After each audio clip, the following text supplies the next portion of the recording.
Hello and welcome to scrapbookingstation.com. Today I've pulled out my Crystal Effects, which it's been a product that Stampin' Up's had around for a really long time. And they've got it in the adhesive section, but more often than not I'm trying to create an embossed look for my scrapbooking. And today it was a matter of trying to get large buttons for a layout I was working on. Couldn't find anything that matched, and I had to be able to thread this 1/2" grosgrain ribbon. So we're going to start off with me creating those. I'm going to bring the camera angle to the side, and then there's several other techniques I want to show you using Crystal Effects.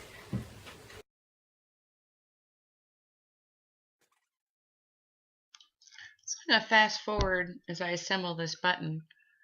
So this is the completed button. You can see that it's got this nice layer of lacquer on top of it that makes it shine, and actually it's a very pretty thick layer, and you can control that. But I've got a 1" round piece of chipboard, and then I've got my circle punch for my pattern paper. So they're both 1". You want to sand whenever you work with chipboard to get rid of the nibs.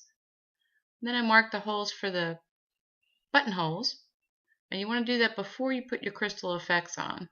So just clean those out, ream them out a little bit with my pencil. In this case I want a nice thick layer, so I am putting that on there. You want to go around and make sure you don't have any bubbles.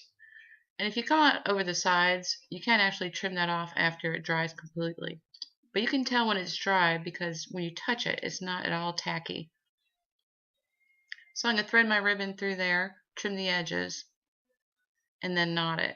Of course, the great thing is, you pick whatever pattern you want to go coordinate with your scrapbook layout. So I trim those edges, and there you have it.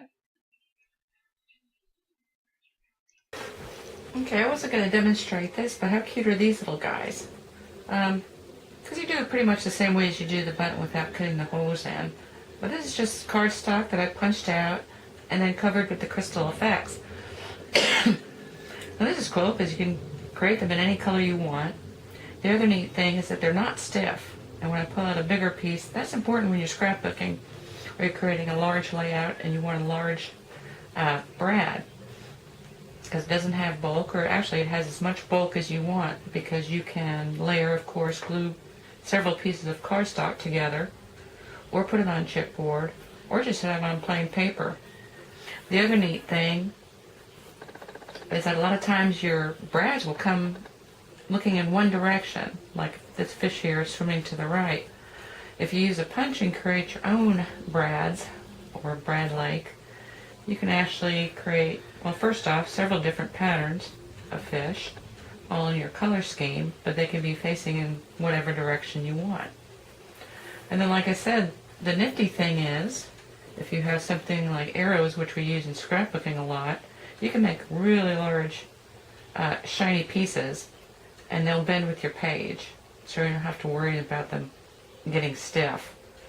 And of course, the other thing is, if you don't have a one of those big hole punches, what do they call it? Big bite. If you don't have a big bite, you can have all these little brads sticking all in the middle of your page, which sometimes if you're working on a 12 by 12 layout, is difficult. So I created a couple other stars. This one's done on a metallic. And like I said, the red arrow, if you can cut it out or you can punch it out, you can make something that looks like a brad on your page. Now in this star, I tried to stamp best on it, and when I first covered it with the Crystal Effects, it actually was quite legible. And then as it dried, it kind of absorbed into the cardstock. So if you're going to do something like that, you're going to need to use StazOn. And this always was done with StazOn ink, and so it's drying just fine and clear as a bell. So that's also neat. So anyway, that's it with the brads. I'm not, like I said, it's done exactly the same way as you do the buttons. And the other thing I wanted to mention is that you want to really try and keep, especially if you've got edges like this, the Crystal Effects on the piece. Now if you've got a star, I actually went and over the edges and then trimmed it with scissors, but that would be really difficult on a scallop edge.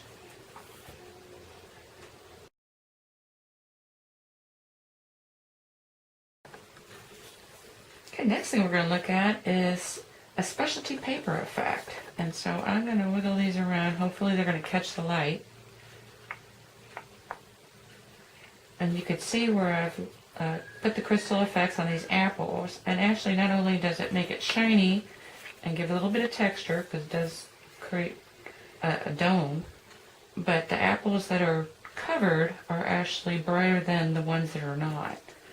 And so this is good, especially if you're layering papers in a scrapbook. You don't necessarily need this on the whole piece of pattern paper. And this is something that you would not want to emboss. One, you would have to be too quick and you'd have to do it in sections. And then the other, because of the powder. But then here's the dots.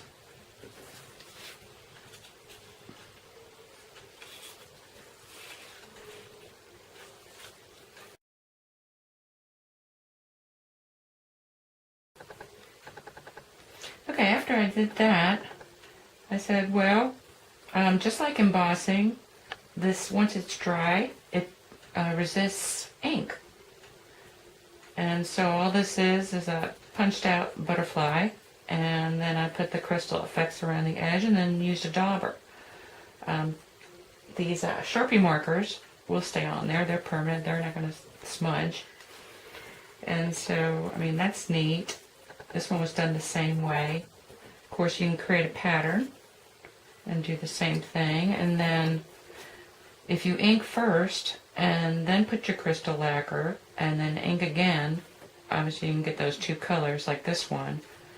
And then you can actually pick out pieces of your pattern that you want to remain visible and then ink around it. And so that's an interesting tab for you. And then I thought, well, if I can do all that. Okay, so the last thing I wanted to demonstrate was kind of a combination of the resist and the texture. So I'm almost finished with this piece, and the idea is kind of like in a batik where you put wax on the areas that you don't want your next color to show through. So starting at the top, this is actually a light blue cardstock. And so I put the crystal effects, and all I did was put a couple dots, a couple lines, and then I took my flat edge paintbrush and just kind of spread that out a little bit to give it rough edges. Now if I had to do this over, I think it would be really neat to be starting with white cardstock, and then I'd have like little white caps in my water. But anyway, I did this ahead of time so it would be dry. And I've got my Night of Navy, is the last color I want to put on there, and a dauber. So I don't know that you can see, but everywhere where I put the crystal effects is shiny. And so the last thing I'm going to do is hit some of these toward the bottom.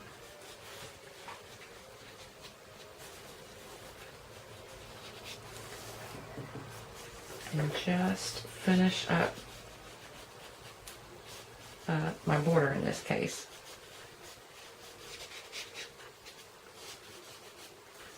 So, and that's taking advantage of the ink resist feature of the product. And this is, I was thinking of white caps, I thought I'd also show you one more example. This would be like the top of an 8x8 scrapbook page. But here I've got snow-capped mountains. So on this, I used a blender pen and my black ink and came right up to where I had the crystal effects dried. So once again, you've got texture and you've got shine. And you've also got the ink resist feature. So I pulled some of that black off using my blender pen. And then I came back with a stipple brush and added some plum and then some river rock. And then for the ceiling, or the ceiling, for the sky, what is this? Blue buckaroo, blue sky color, and then came with my dauber. So, and I would do this right on the back, on my backdrop page. You know, not actually make it as a border, but it works as a border as well. So I'm hoping you took away something with you that you can use in your own scrapbooking, and thank you for watching.